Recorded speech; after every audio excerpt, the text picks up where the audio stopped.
The day I lost everything began like any other, yet it ended with me standing in the ashes of what used to be my home, heart pounding, the weight of disbelief heavy on my chest. The fire had consumed everything, cherished photos, personal mementos, and the familiar comfort of my own bed.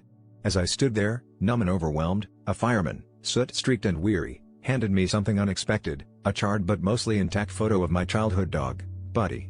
My initial reaction was to cry, but instead, a laugh bubbled up from somewhere deep inside.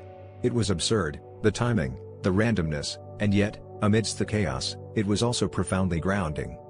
In the days that followed, I found myself navigating the labyrinth of insurance claims and temporary housing, but it was that piece of paper, that nearly destroyed picture, which I kept in my pocket like a talisman.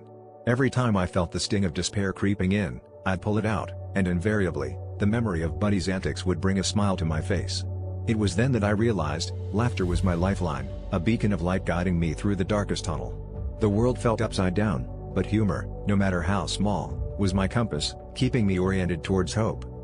People came out of the woodwork to help, offering clothes, furniture, and meals, and in every exchange, I found moments to share and, more importantly, to laugh.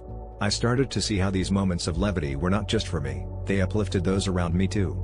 In the shared smiles and spontaneous laughter, I discovered a community ready to rebuild, not just my home, but my spirit. This collective resilience was contagious, and I embraced the truth that even in profound loss, there is space for joy and connection. As the months passed and my life slowly pieced itself back together, I carried forward the lesson that laughter could transform not only my perception of the world but also the world itself. The power to find joy, even in the rubble, was a superpower I hadn't known I possessed. In the end, the fire had taken much, but it had also given me a gift, an unshakable belief in the lightness of laughter as a bridge over any abyss, teaching me that while I may have lost a house, I had gained a home in the hearts of those who laughed with me.